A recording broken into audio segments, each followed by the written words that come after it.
सगळी मंडळी एका विचारानं प्रेरित झाली आणि या ठिकाणी चांगलं मताधिक्य मिळायला कुठलीच अडचण या ठिकाणी दिसत नाही। परंतु या ठिकाणी मी मध्यंतरीच विकास कामाच्या गावातील जी काही साठवण तलाव वगैरे अडचणी पुलाच्या वगैरे या सगळ्या अडचणी समजून घेण्याकरता या ठिकाणी आलेलो होतो। अत्यंत मला एवढं वाईट वाटलं, एवढ्या तळमळीनं मी फडणवीस साहेब मुख्यमंत्री असताना राम शिंदे जलसंधारण मंत्री असताना हा साठवण तलाव मंजूर केला, परंतु दुर्दैवानंतर या आघाडीचं सरकार आलं आणि टेंडर चुकीच्या माणसाला काही गेली, त्यामुळं एवढं मोठं म्हणजे आता प्यायला पाणी नाही आणि एवढं शेतीचा म्हणजे प्रचंड शेत जमीन सुद्धा भिजणारा साठवण तलाव थोडा अर्धवट राहिला। हे अत्यंत दुःखदायक गोष्ट या ठिकाणी माझ्यासारख्याला या ठिकाणी निश्चितपणानं वाटते। परंतु लामासाहेबाला मी बोलवलं, त्यांना सुद्धा सगळ्या गोष्टी हे केल्या, परंतु या ठिकाणी हा सगळा निवडणुकीचा परत कालावधी आल्यामुळं थोडं आपल्याला 1 वर्ष गॅप पडतो असं दिसतंय। कारण आता परत त्याच्या निविदा काढायच्या किंवा काय करायचं म्हणलं तर सगळी प्रक्रिया आपल्याला राबवावं लागणार। तरी सुद्धा त्या ठेकेदाराला निरोप दिलाय की मी एवढ्या मोठ्या शेतकऱ्यांचं नुकसान करू नका, नीटनेटकं काम करा आणि त्यांची जरी चांगली तुमच्या सगळ्यांना बरोबर घेऊन काम करण्याची मानसिकता असेल, तुम्ही पण मी निरोप दिलाय, तुम्ही पण सगळेजण एकदा बोलून घेऊन तुम्ही खरं दाखवून द्या। भाऊ एवढं नुकसान होईल, त्याचं एक तर आर्थिक पण नुकसान होईल, ब्लॅकलिस्ट मध्ये पण जाईल, ती पाऊल आणखीन उचललेलं नाही आपण, आणि उचललं तर विनाकारण त्याचं नुकसान। त्यांनी एकतर नुकसान सगळ्या शेतकऱ्याचं केलंय, पण त्याचं पण नुकसान आपली करण्याची इच्छा नाही, पण आता नाईलाज शेतकऱ्यांसाठी शेवटी पाऊल उचलावं लागलं तर मागं पुढं आपण बघणार पण नाही। आज तो तलाव थोडा उशीर जरी झालेला असेल तर निश्चितपणानं त्याच्यावरती आपण चांगलं तातडीनं काम करू। आणि मध्यंतरी मी संगमनेर असेल, मालेगाव सगळ्यात जवळपास पांढरीचे तलाव जेवढे तलाव मी मंजूर केले, जवळपास 37 साठवण तलाव मंजूर केले, त्या नाही म्हणलं तर 31 साठवण तलावाला मी स्वतः जाऊन भेटी दिलेल्या आहेत।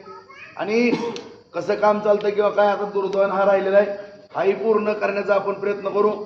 त्याचबरोबर नदीवरच्या पुलाचा पण विषय सांगितलेला माझ्या पूर्ण लक्षामध्ये, गावामध्ये पण अंतर्गत काही निधी आपण ग्रामपंचायतीला दिलेला आहे। भविष्य काळामध्ये सुद्धा आणखीन काही पाहिजे ते या ठिकाणी तुम्ही ज्या गोष्टी सांगचाल त्याची पूर्तता करण्याचा आपण निश्चितपणानं प्रयत्न करू बांधू। या ठिकाणी आज रोळगावमध्ये जबाबदारीने मी बोलतो की आपण या ठिकाणी काम करत असताना आपल्या सगळ्यांची अस्मिता असलेला तुळजापूर असतात, त्याची सुद्धा निविदा निघालेली, 376 कोटीची निविदा निघालेली, ते सुद्धा काम दिवाळीच्या आसपास चालू होईल।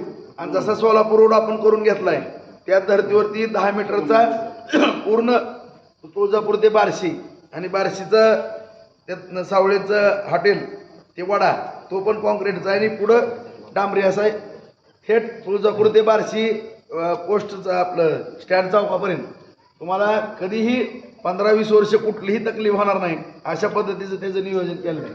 एवढं मोठं काम आपण या ठिकाणी करत असताना आज वैरागची अस्मिता असलेला संतनाथ कारखान्याच्या बाबतीमध्ये सुद्धा बांधवांना मी जबाबदारी घेतलेली आहे। माझ्या आयुष्यात पण मी त्या कारखान्याची जबाबदारी घेतली नव्हती, पण माझे 2 उद्योजक मित्र मी तयार केलेले आहेत। आज इथलं रौळगावचाच विषय असेल, मालेगाव, गौडगाव किंवा प्रत्येक भागामध्ये आज 37 साठवण तलाव आहेत। भविष्य काळामध्ये 100चं टार्गेट आपण पूर्ण करतो। उपसा सिंचन योजना आहे, ती योजना पूर्ण होती, त्यामुळे पाण्याचे स्रोत वाढणार आहेत, त्यामुळे उसाचा प्रश्न भविष्य काळामध्ये ओळखून त्यासुद्धा कारखान्याचा किंवा वैरागच्या अस्मिता जपण्याचा आपण त्या ठिकाणी प्रयत्न करतो। तिथं 200 एकर जमीन आहे, त्यातल्या 150 एकर जमिनीमध्ये MIDC करतोय। वैरागला पाणी पुरवठ्याची योजना सुद्धा आपण जुलैमध्ये ती पूर्ण प्रस्ताव पाठवलेला आहे। शहराचा सुद्धा विषय मिटवतोय। MIDC झाल्यानंतर त्या ठिकाणी सुद्धा आपल्या या भागातील तरुणांना काम मिळणार आहे।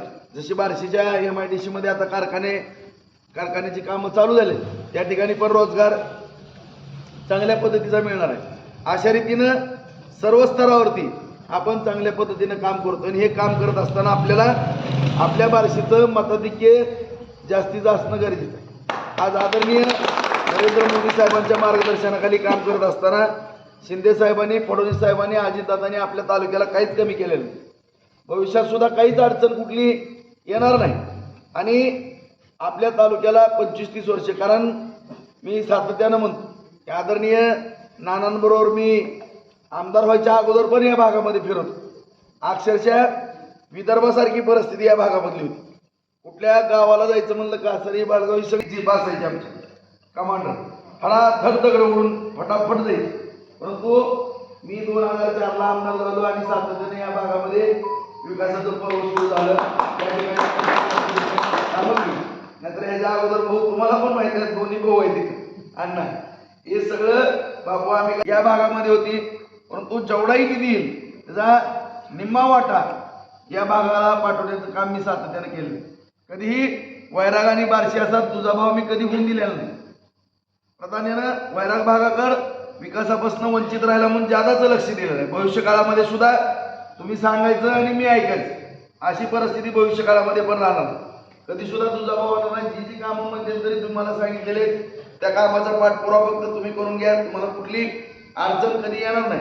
आणि तुम्हाला पण माहित आहे की तुम्ही आल्यानंतर सगळेजण माझ्याकडे कधी सुद्धा मी म्हणजे तुम्हाला जिथल्या तिथं कामं मार्गी लावतो. भविष्य काळामध्ये पण तीच पद्धत राहणार आहे. फक्त एवढीच माझी विनंती आहे की आपण हक्कानं अर्चनाताईची उमेदवारी घेतलेली.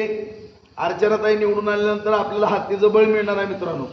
कारण या ठिकाणी आपण सगळी माहिती घ्या. फॉर्म भरायला तर आपण सगळेजण बहुतांशी गावातली मंडळी होती. प्रचंड जनसमुदाय त्या ठिकाणी उपस्थित होता. सगळ्या तालुक्यातून चांगला लीड मिळणार आहे. आपण फक्त मागं राहता काम. नाहीतर आपल्याला सगळ्यात जास्त कुठल्या कॅबिनेट मंत्र्याच्या मतदारसंघामध्ये पण एवढा निधी नाही. एवढा निधी आपल्याला दिलाय सरकारने. इतके पैसे आपण घेतलेले. त्याचबरोबर दुष्काळाचे सुद्धा पैसे असतील, अतिवृष्टी, सततचा पाऊस, कुठला अनुदान मिळालं नाही मला सांगा बघ. बागांचं नुकसान सगळं जवळपास या 19 पासून आतापर्यंत 422 कोटी रुपये माझ्याजवळ यादी आहे. अधिकृत सही शिक्क्याची यादी मी सगळ्या आता तालुक्यामध्ये देणार आहे. फक्त आता दुष्काळाच्या येलो मौजा आहे. फक्त ती 62 कोटीचा निधी तोही पडेल, त्याचंही फायनल होऊन जाईल. तोही निधी या ठिकाणी आपल्याला सगळ्याला मिळणार आहे. दुष्काळात तर बहुतेक करून जे दुष्काळात नाव आहे त्याचे सुद्धा पैसे सगळ्यांच्या खात्यावर. आणि आपण पूर्वी विचार करत होतो की ज्यावेळेस आपल्याकडची बॉर्डर 75% मराठवाड्याची, त्या भागामध्ये पीक विमा मिळायचा किंवा नुकसान भरपाई मिळायची. पंचायत समितीतनं आपण ठराव केला की आम्हाला मराठवाड्यात समाविष्ट करा. नगरपालिकेचा ठराव केला तिकडं आम्हाला घ्या. ग्रामपंचायतीचे ठराव केले तिकडे घ्या. आता अशी परिस्थिती झाली कारीगाव तिकडे गेलं तर कारीवाले म्हणतात आम्हाला तर बारशीत घ्या.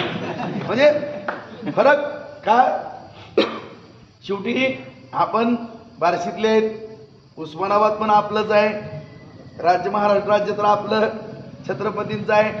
देश आपला आहे. कोणी कुठं जर राहिलं तर आपण भारत देशामध्ये राहणार. परंतु त्या ठिकाणच्या लोकप्रतिनिधी किती चपळाईनं पळतो ह्याच्यावरती लोकांच्या भावना बदलत असतात. आणि एवढं काम करण्याचा आपण सातत्यानं प्रयत्न केलेला आहे मित्रांनो. आज सगळ्या वडीलधारी मंडळीला, तरुण मित्रांना माझी नम्रतेची विनंती आहे की आज नरेंद्र मोदींसारखी व्यक्ती आज देशाचा 3ऱ्यांदा पंतप्रधान होणार आहे. सगळीकडनं एक्झिट पोल किंवा सगळे रिपोर्ट पाहतो. आज उत्तर प्रदेशला सुद्धा 80 पैकी 75 जागा दाखवतात. आपल्या इथं सुद्धा 48 पैकी 30 दाखवतात. परंतु ज्यावेळेस मोदींचा करिश्मा होतो, आता उस्मानाबादला पण सभा आहे, सोलापूरला सभा आहे, माढ्याला सभा आहे. ज्या ठिकाणी मोदी सभा घेतील त्या ठिकाणी करिश्मा होतो. त्यामुळे आणखीनही 5-7 सीटं 7-8 सीटं वाढायला काय अडचण नाही. जवळपास 373 पर्यंतचा आकडा त्या दिवशी एक्झिट पोलला दाखवला. 400 पार करायला कुठलीच अडचण असणार नाही. फक्त ज्यावेळेस नरेंद्र मोदी साहेब पंतप्रधान होतील त्यावेळेस माझी प्रामाणिक भावना आहे की आपल्या उस्मानाबाद मतदारसंघाचं एक मत त्याच्यामध्ये असणं अत्यंत मित्रांनो गरजेचं आहे. नाहीतर आपली जी शान आहे ती शान राखणं आपल्या सगळ्या बार्शी तालुक्याच्या दृष्टिकोनातून अत्यंत महत्त्वाचं आहे. कारण या ठिकाणी तुम्ही जर विचार केला तरी तुलना करा. आज नरेंद्र मोदी साहेब पंतप्रधान तर दुसरं कोण करायचं फक्त मला नाव सांग. आहे का आपल्या पुढं नाव? त्यांच्या पुढं माणूस आहे का? ही 17-60 जणांचा भरणा ही एकमेकाची कपडे फाडते परत. कोण अशी एकमेकाच्या अंगावर फोकाटी बसतील एकमेकांना नरड दाबत बसतील. आणि असलं जर आणि अनेक वेळा आपण पाहिले की देशामध्ये काय घटना घडलेल्या आहेत.